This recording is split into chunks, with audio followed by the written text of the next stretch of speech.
찬양 한번 하고 이제 시작하겠습니다. 찬송가 28장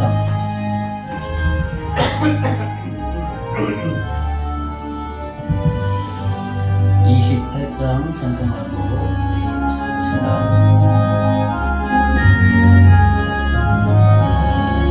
고객이 건강님 와서 찬송하게 하소서. 한량없이 자비하신 생명할 길 없거나 천사들의 찬송가를 내가 늦으시고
주일 예배 하나님 앞에 드리겠습니다. 하나님은 영이시니 예배하는 자가 영과 진리로 예배할지니라.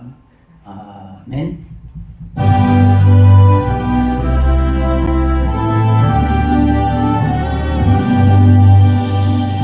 진리와 생명 되신 주의 몸을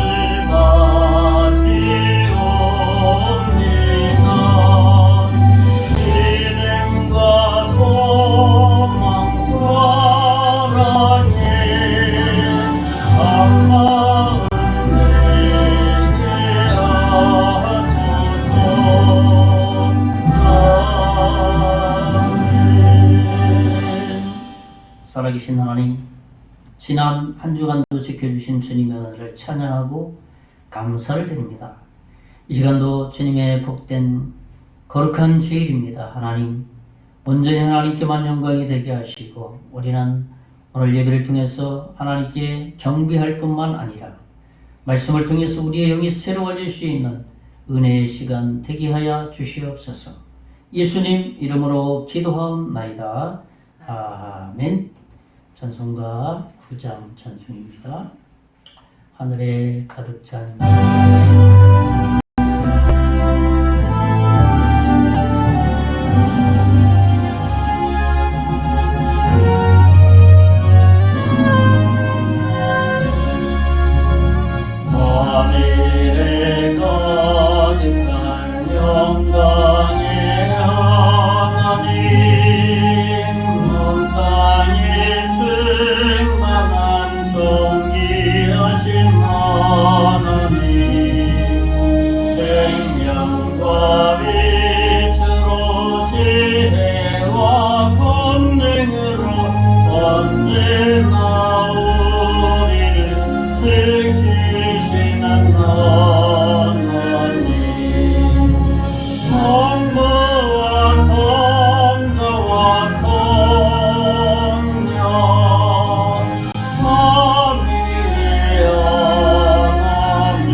말씀 따라서 용감하게 하소서.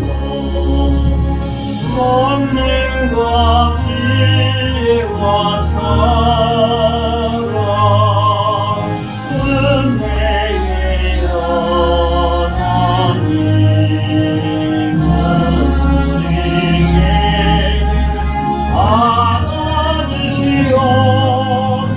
안아주시옵소서. 주 앞에 나올 때 우리 맘 기쁘고 그 말씀 신뢰여 새 희망이 솟는다. 고난도 슬픔도 이기게 하시고 영원히 되어 살아가게 하소서.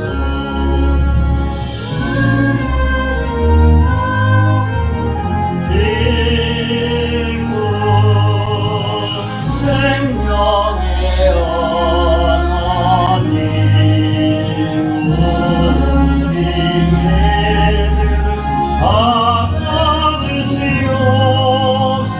아껴주시옵소서.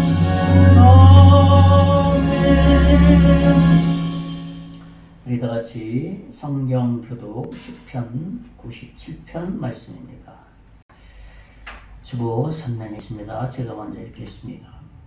여호와께서 다스리시나니 땅은 즐거워하며 허다한 소문 기뻐할지어다. 구름과 흑암이 그를 둘렀고 의와 공평이 그의 보좌의 기초로다. 불이 그의 앞에서 나와 사방의 대적들을 불사르시는도다. 그의 번개가 세계를 비추니 땅이 보고 떨었도다. 산들이 여호와의 앞 곧 온 땅의 주 앞에서 밀랍같이 녹았도다. 하늘이 그의 의를 선포하니 모든 백성이 그의 영광을 보았다. 다 같이 조각한 신성을 섬기며 허무한 것으로 자랑하는 자는 다 수치를 당할 것이라. 너희 신들아 여호와께 경배할지어다. 아멘.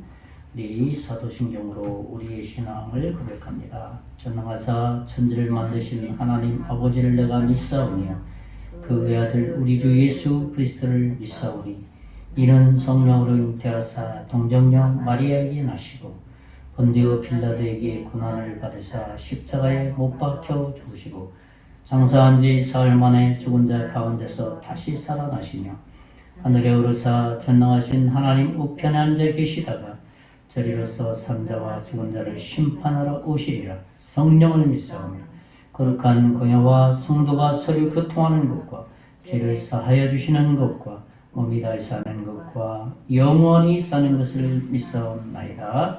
아멘.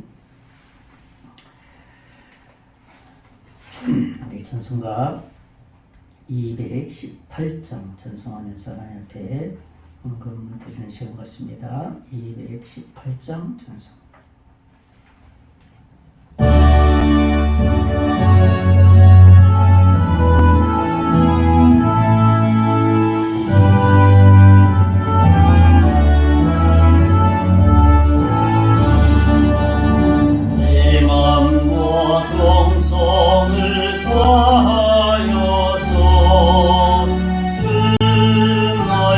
하나님을 사랑하라.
드렸습니다.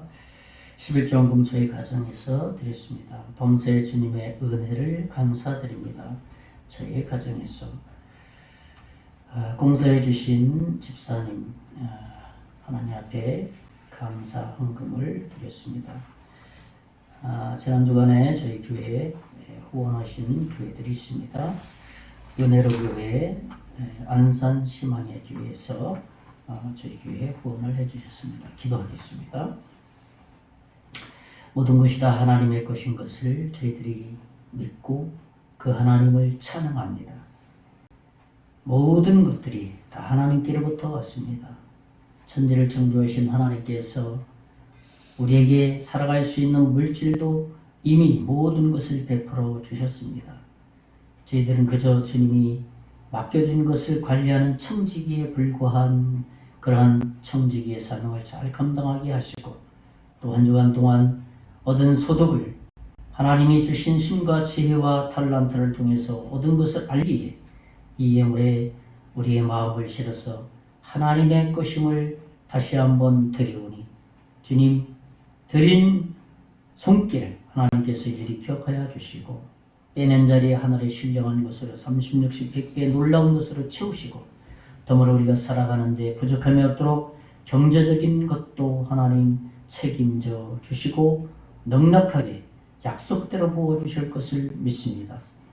이 예물이 사용되어지는 곳에 죽어가는 영혼들이 하나님께로 나오는 놀라운 일들이 아버지 하나님 일어나게 하여 주시옵시고 교회가 잘 관리되고 유지되는데 올바르게 사용되어질 수 있도록 주님 인도해 주시기를 원합니다. 관리하는 손길 하나님 성령 충만하게 하시고 지혜와 능력을 더하여 주셔서 영을 잘 관리하여서 칭찬받는 자 되게 하여 주시옵소서. 모든 것 하나님께만 영광 되기를 원할 때 감사하고 살아계신 예수님 이름으로 간절히 기도하옵나이다. 아멘. 네, 교회 소식 알려드립니다. 교회 주 뒷면 사면을 보시면 되겠습니다. 예, 가을이 이제 본격적으로 시작되는 것 같습니다. 이 영적 추수의 계절이 되었으면 좋겠습니다. 예, 개성마을 방문을 통해 어르신들 개인 복음 전할 때 영접하고 구원 받을 수 있도록 계속 기도해 주셨으면 좋겠습니다. 우리 계속해서 기도하는 제목이죠. 송기리와 임기면책의 영혼들이 잃어버린 영혼들도 있고 새로 주님을 믿고자 하는 영혼들도 있는데 한 사람씩 주님께 나와서 하나님의 복스러운 은혜를 받기를 위해서 기도했으면 좋겠습니다. 우리 계속해서 기도하죠. 마을 주민 어르신 6분 건강을 위해서 꾸준히 기도해 나갔으면 좋겠습니다. 수술하신 최남선 어르신 건강 회복, 또 최강석 어르신 아산병원 통원 치료 이렇게 결정이 돼서 통원 치료하고 계십니다. 이에서 계속 기도 바랍니다.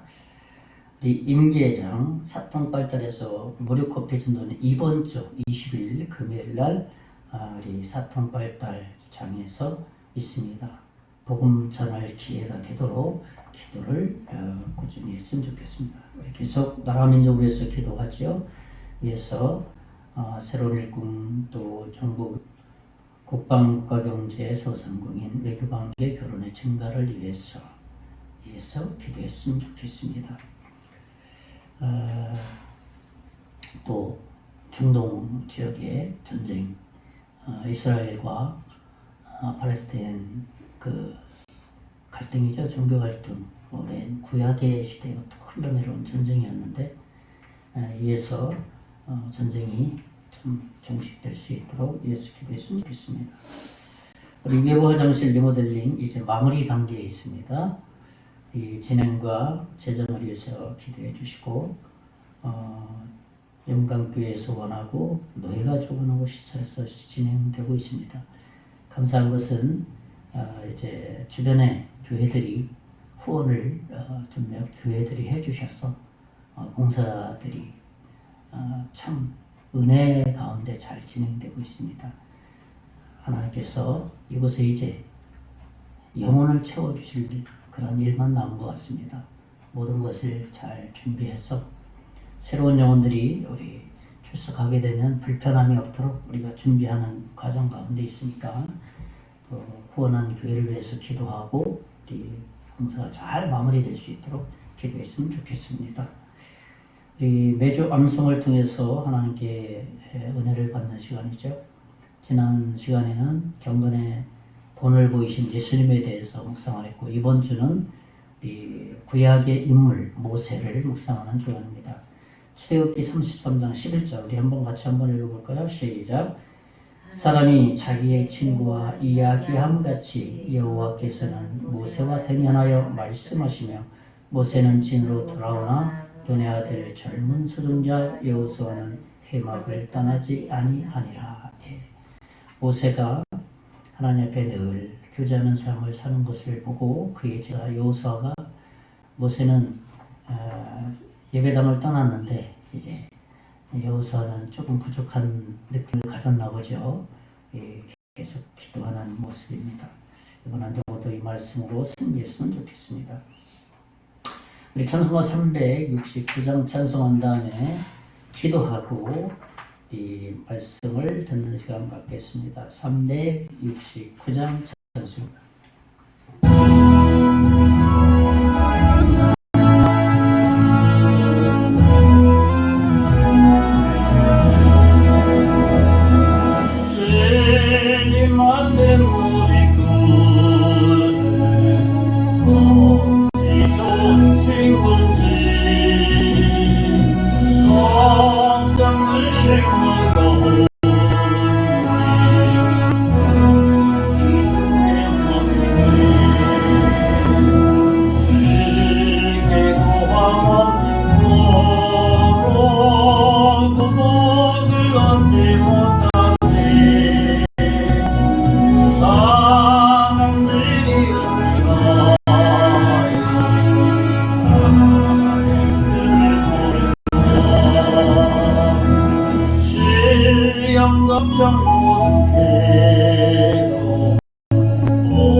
지난 한 주간도 지켜주신 하나님을 찬양하고 또 감사하고, 우리 연합해서 범죄한 것이 있으면 자백하고 또 필요한 기도 제목이 있으면 간구하고, 특히 나라 민족을 위해서, 한국교회를 위해서, 우리 성계장로교회를 위해서, 또 설계자 우리 자신을 위해서 기도하는 시간 같습니다. 기도합시다.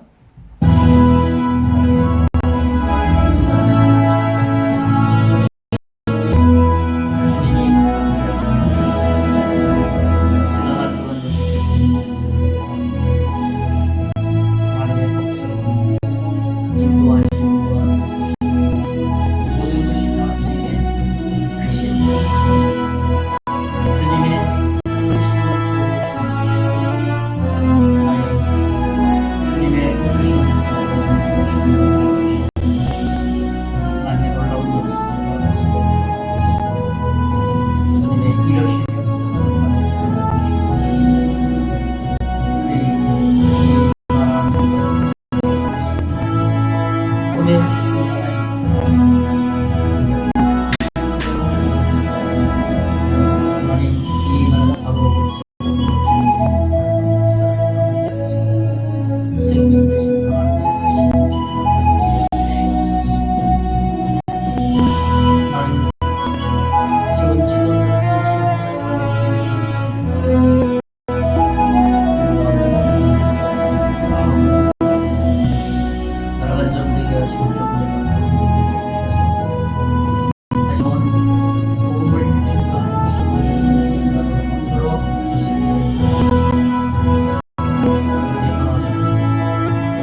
지난 한 주간도 지켜주신 주님의 은혜를 감사를 드립니다. 하나님이 지키시고 보호해 주셨기 때문에 건강하게 한 주간 살다가 이렇게 주님 앞에 예배할 수 있음에 찬양하고 감사를 드립니다. 특별히 나라 민족을 불쌍히 여겨주시고 세운 지도자를 중심하여서 정치인들, 공무원, 국민의 일까지 하나가 되어서 나라가 안정되게 하시고 경제가 공되게 해주시고 그래서 복음을 전하면 수용적인 분위기의 나라로 만들어 주시길 원합니다. 복음의 빚진 나라입니다.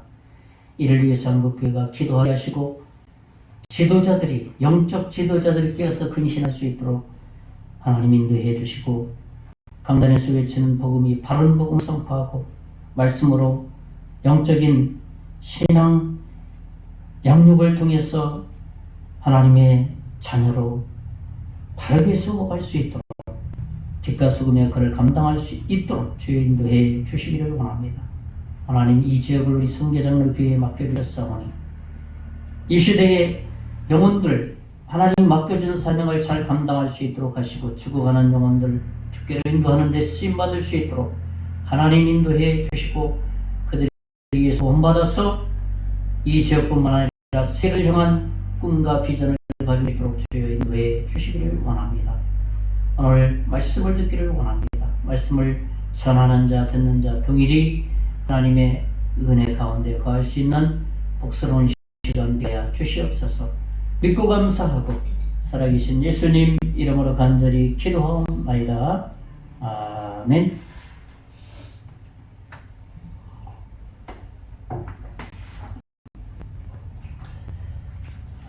예, 반갑습니다. 계절이 금방금방 지나가는 것 같아요. 벌써 아침 저녁이 너무 추워서 겨울 옷에 손이 가고 있습니다. 하나님께서 이번 한 주간도 우리의 삶 가운데 함께 해주셔서 복스러운 주간이 될 것을 믿습니다. 이 지난 시간에는 창세기 29장을 나눴죠. 하나님의 그 인생 훈련에 대한 말씀을 나눴죠. 첫째로는 하나님이 동의하고 계셨음을 야곱으로 하여금 다시 훈련하는 것이죠. 깨닫게 하는 것이죠. 내가 저렇게 너의 경험과 피해로 살았는데 그때에도 내가 너 버리지 않고 함께했다라는 것을 또 훈련하고 깨닫게 하는 말씀이죠. 두 번째로는 그러한 야곱의 약점과 또 부족함을 통해서 하나님께서는 야곱을 훈련시켰다는 것이죠. 자신이 얼마나 똑똑한 줄 알았는데 얼마나 무능한가를 깨닫게 하는 그런 훈련이죠. 마지막으로는 하나님이 자기보다 참 지혜가 측량할 수 없이 많으신 분이구나 하는 것을 인정하면서 훈련하셨던 것이죠. 이제 오늘은 창세기 30장 말씀입니다. 이 30장은 은혜라고 말할 수밖에 없는 내용인 것입니다. 이 은혜라는 말은 기독교에서 가장 많이 사용되는 용어입니다. 그럼에도 불구하고 은혜를 누리지 못하는 이들이 참 많이 있는 것 같습니다. 왠지 은혜를 이렇게 은혜라고 말하면 다 은혜야 라고 말하면 세상 사람들이 참 들으면 이해되지도 않고 참 꽉 막힌 사람들이구나 라고 이렇게 생각을 하고 그런 힘을 줍니다.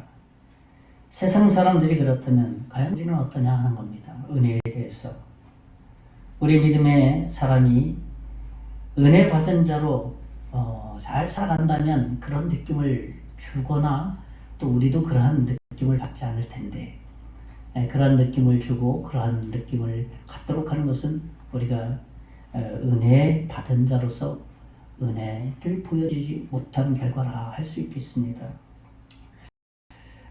우리는 은혜의 그 기초가 잘못됐다고 할 수도 있습니다. 일반적으로 은혜라는 말의 의미는 주로 어느 때 사용되냐 하면 일반적으로 왕이 행차하게 되면 모든 그 행차의 이미 사람들을 다 이렇게 비서게 하고 깨끗하게 단장해 놓고 준비해 놓습니다. 이제 그 길을 왕이 행차하면서 길을 가다가 친히 땅에 내려서 선한 백성에게 악수를 하면서 필요한 것이 무엇이냐고 이렇게 막 보듬어주는 그러한 장면을 쓸 때 은혜라는 표현을 썼습니다. 이게 일반적인 은혜의 모습이에요. 성경에서는 이 은혜라는 말은 어떤 의미냐 하면 아무런 받을 자격이 없는 자에게 베풀어 주시는 하나님의 무조건적인 호의다라는 의미를 가지고 있습니다. 그러니까 무슨 받을 자격이 있어서 호의를 베풀어 주는 것이 아니라 받을 만한 자격 아무것도 없지만 하나님은 그저 하나님이 가지고 계신 호의를 베풀어 주신다는 것이죠. 이 30장 오늘 말씀을 함께 나눌 이 30장의 내용을 보면 정말 전적인 하나님의 은혜라고 말할 수밖에 없는 본문의 내용입니다. 오늘은 하나님이 베푸시는 이 은혜를 30장을 통해서 우리가 좀 배웠으면 하고 또 하나님의 은혜가 그래서 필요한 존재구나 하는 것을 깨달았으면 좋겠습니다. 그래서 오늘의 말씀 제목은 하나님의 은혜라고 말씀 제목을 전했습니다. 오늘 말씀을 통해 지금도 우리 가운데 베푸신 하나님의 은혜를 발견하는 소중한 시간이 되었으면 좋겠습니다. 첫째로는 형편없는 야곱 가정에 은혜를 베푸셨다는 것입니다. 야곱은 어떤 방법으로라도 자기가 원하는 것을 얻고야만 하는 그런 사람이었습니다. 그러니까 어떠한 방법과 수단을 동원해서 자신이 얻고자 하는 모든 것을 자신의 꾀를 다 동원해서 지혜를 다 동원해서 얻는 그런 사람이었죠. 에서로부터 장자권을 얻은 것도 그렇고요. 라반의 집에서 3명의 부인을 통해서 얻은 자녀들도 그렇고요. 근데 그렇게 열심히 얻은 그의 생애를 보면 참 그 인생이 지독하게 풀리지 않았습니다. 잘 풀려야 되는 게 정상적이잖아요. 그 정도 되면은.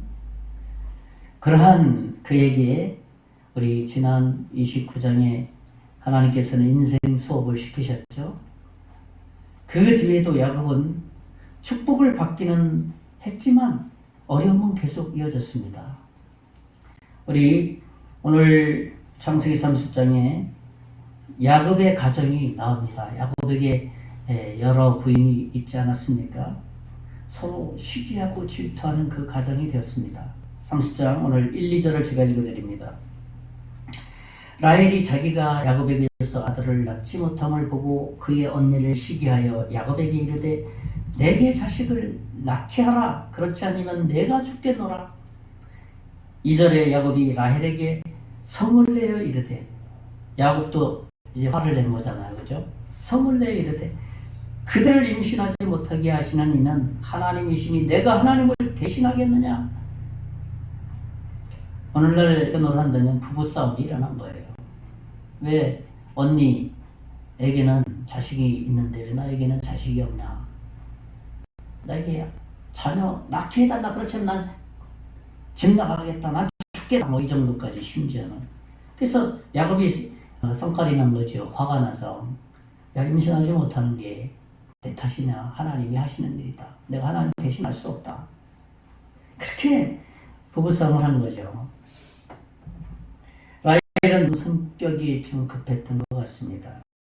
잠잠히 기다리지 않고 어떻게 해서라든지 언니 라헬을 자녀 생산하는 것 보면서 자기 여종을 통해서 가능한 대로 빨리 자식을 얻으려고 한 거죠. 그것은 왜 그렇게 했습니까? 자기 언니 레아를 향해서 질투와 시기를 한 어떤 결과에서 나오는 마음입니다. 이에 대해서 야곱은 깊이 인식하지 못하고 라헬이 내어진 그 종과 동침하여서 자녀를 생산합니다. 단과 납달리라는 자녀를 낳습니다. 이 단이라는 자녀의 이름, 단의 어떤 의미냐면 억울함을 풀었다, 그런 의미로 이름을 지은 거예요. 납달리는 어떤 뜻이냐면 경쟁에서 이겼다, 경쟁이라는 의미를 가지고 있습니다. 라헬이 자기가 낳은 자식도 아니고 자기 종에게 낳은 자식, 그 단과 납달리의 이름 자체를 그렇게 지은 거예요. 야, 나의 억울함을 풀었다, 언니에게 이겼다 말이야. 그리고 둘째 이름 딱 짓기를 단이라고 했는데, 야, 나도 이제 경쟁에서 이긴 거야 하면서, 야, 봐라 하면서 아들 이름을 딱딱 그렇게 지은 거예요. 얼마나 어리석은 광경입니까? 그러니 이제 언니도 질세라, 이 레아도 동일하게 라헬과 같은 방법으로 자기 종을 내어서 자녀 또 더 많이 낳아야 되겠다 하고, 자기 자신이 낳은 게 자기 종을 또 내어서, 실바라는 종을 내어서 자녀를 생산합니다. 그 모든 자녀가 갓이라는 사람, 아이와 아셀이라는 아이입니다. 그래서 갓이라는 이름은 어떤 의미냐 하면, 갓은 행운이라는 뜻이에요. 갓. 아셀이라는 자녀 이름은 기쁨이다. 기쁨, 그런 이름을 진 거예요. 야, 이제 말이야, 내 동생 말이야, 나를 이겼다고 생각하는데, 야, 나는 갓을 얻었어. 나에겐 큰 행운이야. 그 둘째 또 아셀을 낳았어. 야, 나에게 큰 기쁨이야. 이거 아셀 낳은 거 와봐. 어느 날 레아의 아들 루벤이 합판차를 가지고 들고 왔습니다. 이 합판차라는 것은 어떤 거냐 하면, 성욕 촉진의 그러한 어떤 좋은, 건강에 좋은 거죠. 요즘 해석을 한다면. 그것을 어머니 레아에게 주었습니다. 루벤이. 오늘 창세기 30장 14, 15절을 제가 읽어드립니다. 밀 거둘 때 루벤이 나가서 들에서 합판채를 얻어 그의 어머니 레아에게 드렸더니, 라헬이 레아에게 이르되 언니의 아들의 합판채를 청구하노라. 그러니까 합판채를 레아의 아들 루벤이 딱 가져오는 것을 보고 라헬이 빨리 그냥 가서 언니에게, 야, 그 합판채 언니 나한테 좀 넘겨주세요, 그렇게 얘기한 거예요.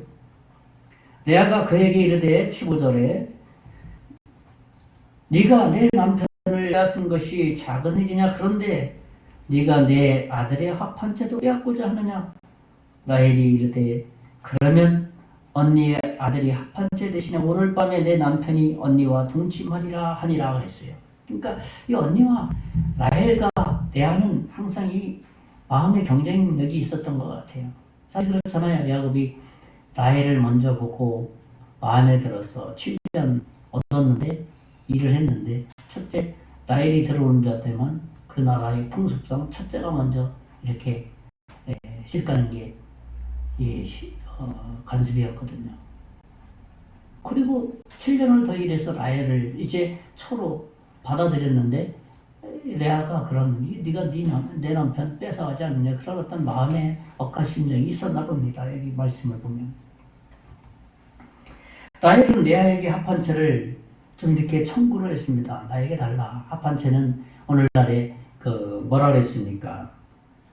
건강, 한 어떤 약재라고 할 수가 있습니다. 특별히 하나님이 베풀어 주신 특별한 약의 효과가 있다라는 그런 마음을 가졌나 봅니다. 그래서 라헬이, 야, 그 합판채 저한테 넘기면 언니가 오늘 내 대신 내가 들어가서 동침하십시오, 이렇게 바꾼 거예요. 인간적으로 참 너무나 믿음이 없는 가정의 모습입니다. 참 어찌 보면 콩가루 가정과 같은 모습이잖아요. 이거 서로 아내들끼리 싸우고 그런데 참 하나님은 이해하실 수가 없어요. 그러한 그들의 가정을 축복하셔서 번성을 하는 그 놀라운 일들을 보게 됩니다. 그래서 야곱의 그 자녀가 총 12자녀를 낳게 되잖아요. 그러한 과정을 통해서. 하나님은 어떻게 이러한 과정을 사용하십니까? 참 우리는 이해할 수가 없어요. 하나님이 그러한 가정을 축복하셔서 번성하게 하셨다는 것. 참 어찌 보면 하나님의 공의가 무너진 것이 아닌가라는 의문도 가질 수 있습니다. 그래서 하나님의 은혜라는 말밖에는 표현할 길이 없는 거예요. 이해할 수 없기 때문에 그런 것이죠. 아마도 야곱은 자기 자신이 얼마나 형편없는가를 이 사건을 통해서 깨달았을 것입니다. 그런 일련의 사건들을 통해서 야곱은 하나님의 은혜라는 것을 배울 수 있었을 것입니다. 이런 말씀을 통해서 우리는 우리의 신앙심이 떨어지면 하나님은 절대 사용하시지 않을 거야 라고 해서는 안 된다는 것이죠. 그것은 성경적이지 못한 태도라 할 수가 있어요.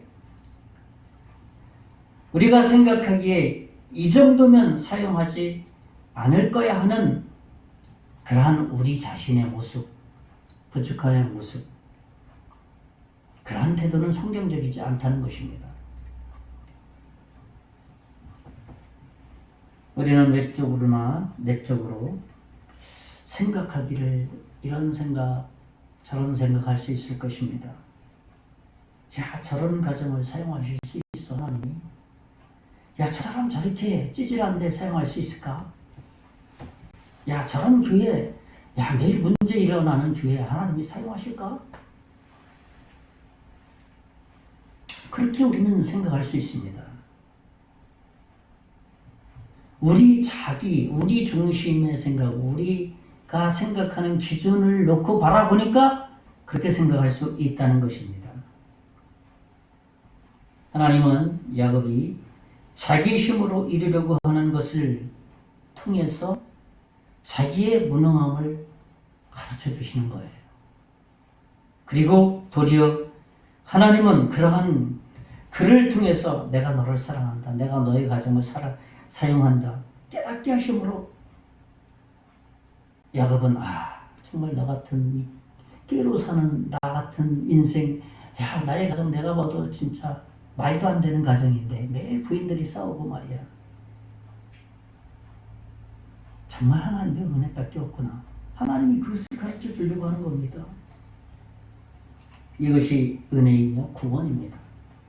소망이 없고 절망적인 자기 자신의 모습을 스스로 인정하고 깨닫게 될 때 하나님의 그 은혜는 그에게, 그 가정에게 임하게 된다는 것이죠.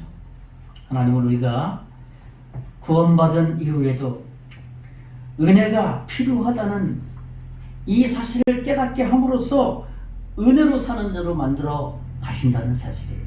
구원받을 때도 은혜로 구원하시고, 구원받고 난 이후에도 어떻게 합니까? 내가 잘나서 구원받은 거야. 그거 깨뜨리기 위해서 그런 겁니다. 우리 그렇지 않습니까? 구원받을 때 나 같은 죄인 살리사 십자가에 죽으신 예수님, 그분을 내 인생의 구세주와 주로 영접하고 나서 이제 주님을 쫓아 살다 보면은 내가 뭐 잘한 게 있지 하는 그런 구원에 대한 자기 의를 내세울 때가 조금씩 삐져나올 때가 있어요. 그러나 그때에도 하나님은 우리를 깨닫게 하셔서 다시 은혜로 살아가는 사람으로 만들어 가신다는 것입니다. 그렇구나. 내가 예수님을 믿을 때 나의 연약함을 내가 인정하고 내가 구원을 받았구나 하는 것을 깨닫게 하심으로 또 은혜로 살아가는 자로 만들어 가신다는 겁니다. 그래서 시작도 은혜고 과정도 은혜고 마지막도 은혜라는 것을 깨닫게 한다는 것입니다. 우리가 잘 알고 있는 유명한 화가 피카소 있지 않습니까? 피카소가 어느 날 이렇게 그림을 쫙 그렸는데 그림을 딱 그리고 딱 놨는데 그의 아내가 그림 그 위에다가 잉크를 딱 쏟아버린 거예요. 얼마나 화가 났겠어요. 근데 피카소는 그냥 잉크 쏟은 거 그냥 이렇게 보고 가만히 있더니만 이제 버려진 거 아니에요. 그거 이제 망친 거 아니야. 가치가 이제 완전히 떨어진 거예요. 잉크 쏟아지는 거 그 위에다가 그림을 다시 그리기 시작한 거예요. 그래서 그것을 내다가 이렇게 파니까는 더 가치 있는 그림이 됐다고 합니다. 하나님은 가치 없는 우리를 통해서 하나님의 손에 잡혀서 하나님이 사용하심으로 가치 있는 존재로 우리를 만들어 가신다는 것입니다. 흠이 많고 약점투성이고 부족한 것이 많지만 마치 잘 그려놓은 그림 위에 잉크를 쏟은 그러한 모습과 같은 우리를 하나님께서는 하나님의 손이 우리 가운데 임하셔서 잘 그려져서 가치 있는 인생으로 하나님의 사람으로 하나님의 일을 할 수 있는 사람으로 만들어 가신다는 것입니다. 그렇기 때문에 우리는 우리 자신의 초점을 두지 말고 우리 안에 계신 예수 그리스도 그분께 초점을 맞춰야 한다는 것입니다. 그럴 때 모든 것이 은혜라는 것을 알게 되고 은혜로 살아가는 자가 된다는 것입니다. 그러므로 하나님은 한 개인뿐만 아니라 가정, 모든 유형 교회들 한 사람의 한계성도 보여주시고 교회의 한계성도 보여주시고 가정의 한계성을 보여주심으로써 하나님께서 은혜라는 것을 깨닫게 함으로 다시 개인을, 가정을, 교회를 사용하신다는 것입니다. 두 번째로는 야곱을 부유하게 하심으로 은혜를 더하신다는 것입니다.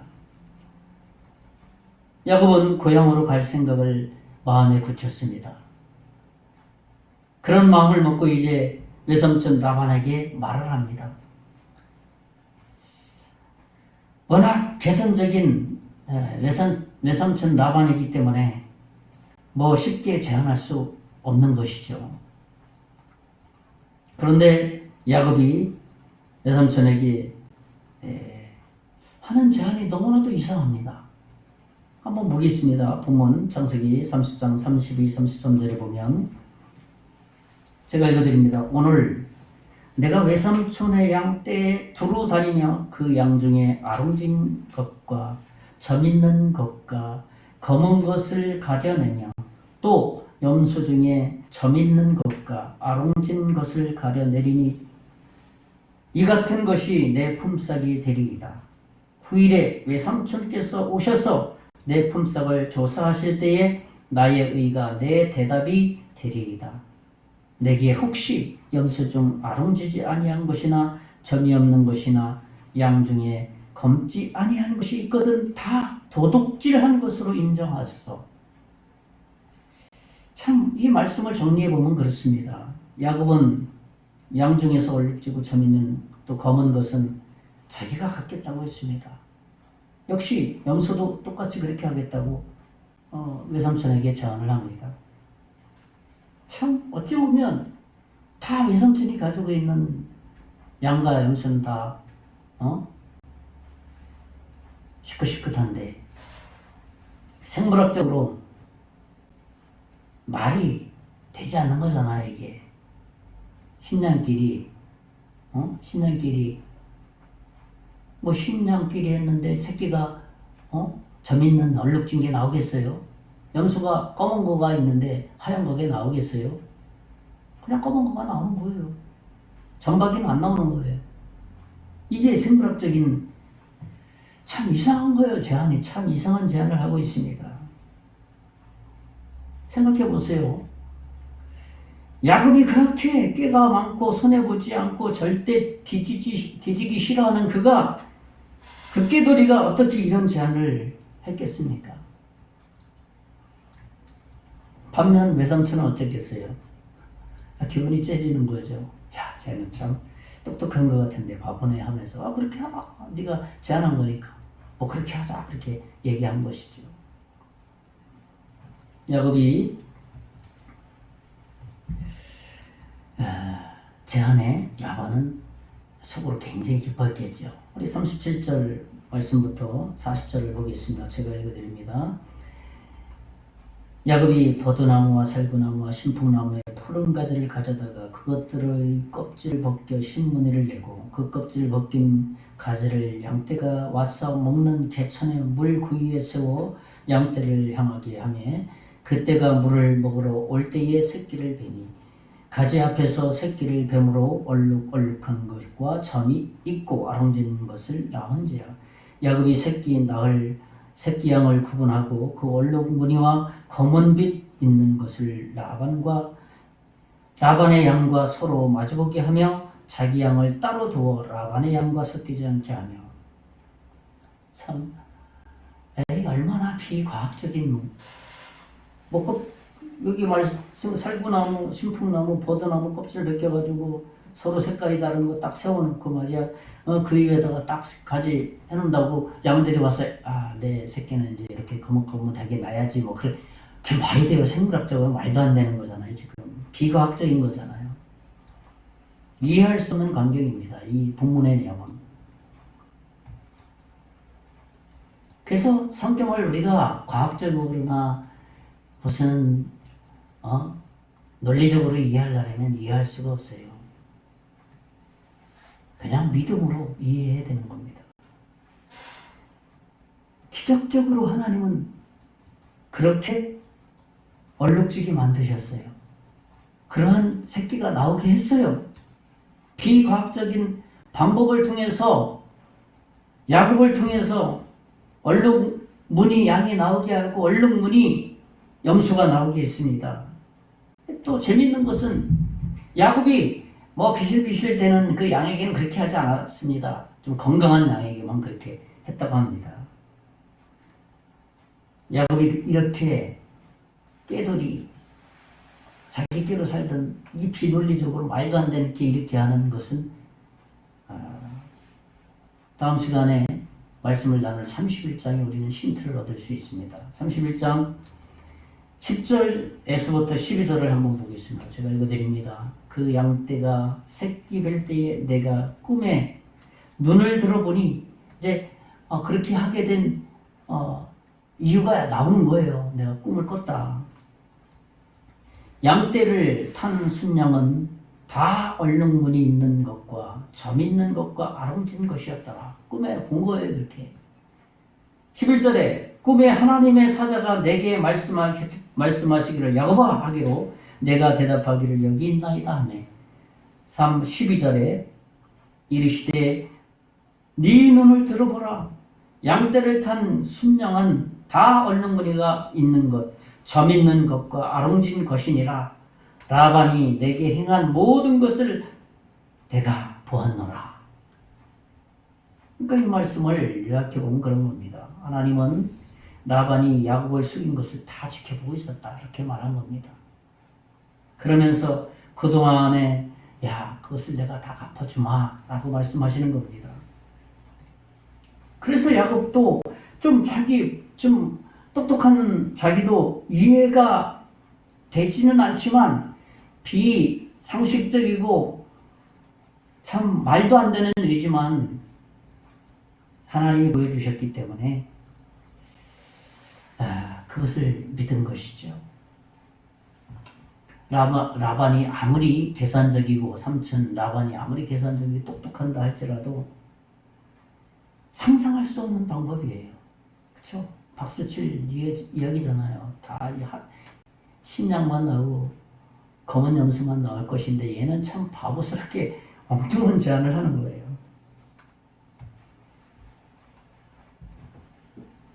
야곱이 아무리 생각해 봐도 깨를 써봐도 이해되지 않았지만 꿈에 나타난 하나님의 사자의 말씀이 하나님이 모든 것을 다 보았다라는 것에 마음에 와서 그 말씀을 믿고 그런 제안을 한 거죠. 야곱은 아직도 인간적인 깨가 남아 있었던 자였습니다. 그런데 그런 야곱에게 부유하게 해 주셨습니다. 왜 그렇겠습니까? 자신의 끼와 방법을 초월하시는 하나님을 전적으로 신뢰하도록 하기 위한 거예요. 조금의 저 다 하나님 믿고 따라갑니다 하면서도 약간의 자기 끼가 남아있는 거예요. 야곱에게도. 그것까지도 하나님께서는 어떻게 한다고요? 다 내어 놓도록 하신다는 것이죠. 그래서 하나님께서는 그를 통해서 하나님이 하시는 이 놀라운 일들을 보게 하신다는 겁니다.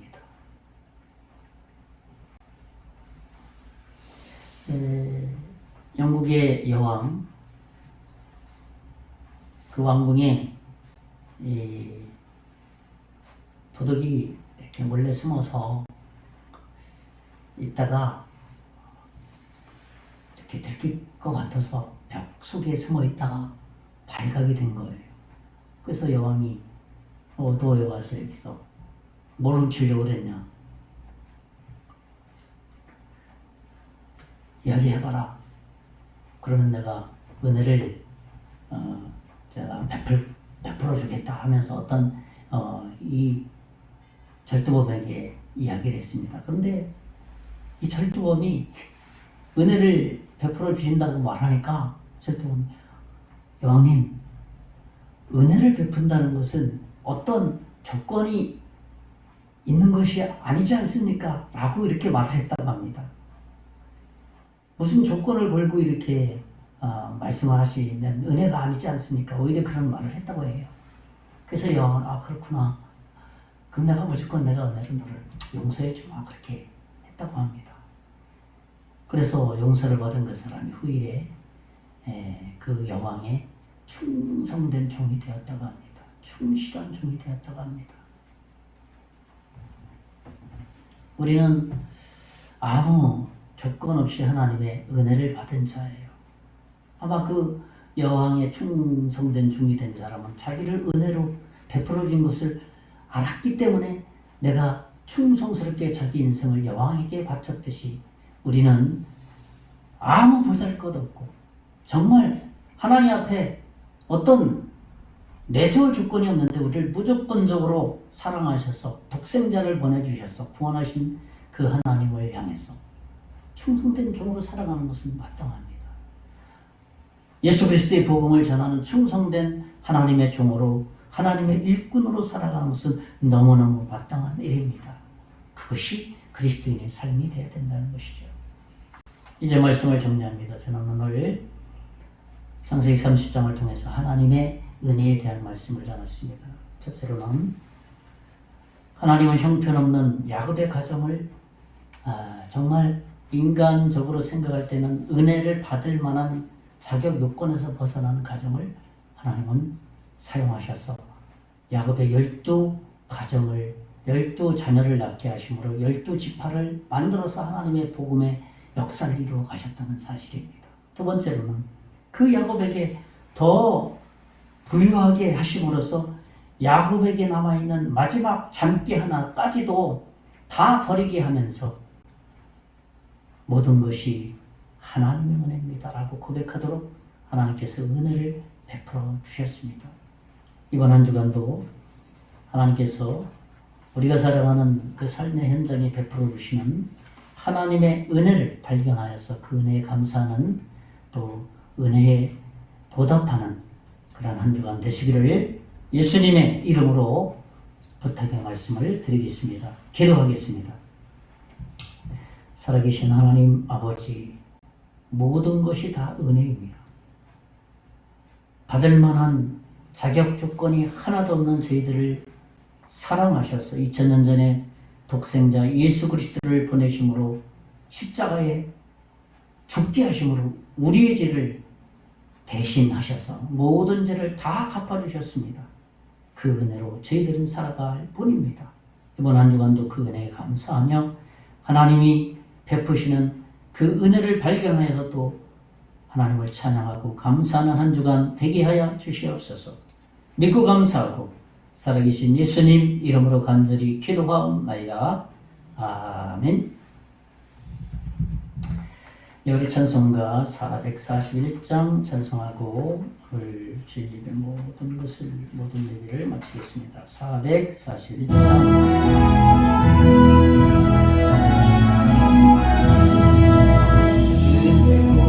내게 은혜의 주님 원성한 내게 은사의 주님 신을 구한 내게 신유의 주님 나의 마음속에 지금 오셨네 나의 생명 되는 내 주 예수님 영원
밝혀 손에 들고서 기쁨으로 주를 맞이하길래 나의 생명 되는 내 예수님 영원토록 오셨네 기쁨 넘치네. 기도하겠습니다. 이제는 우리 주 예수 그리스도의 은혜와 하나님의 극진하신 사랑과 성령님의 감화 감동 역사위로 충만하시니 오늘 하나님의 은혜를 힘입고 살기를 원하는 사람 모든 성도와 앞으로 예수 믿고 구원받을 하나님의 자녀와 그 가정과 사업이 이제부터 영원토록 함께 계실지어다. 아멘. 예배 모두 마쳤습니다. 이번 한 주간도 주님의 은혜가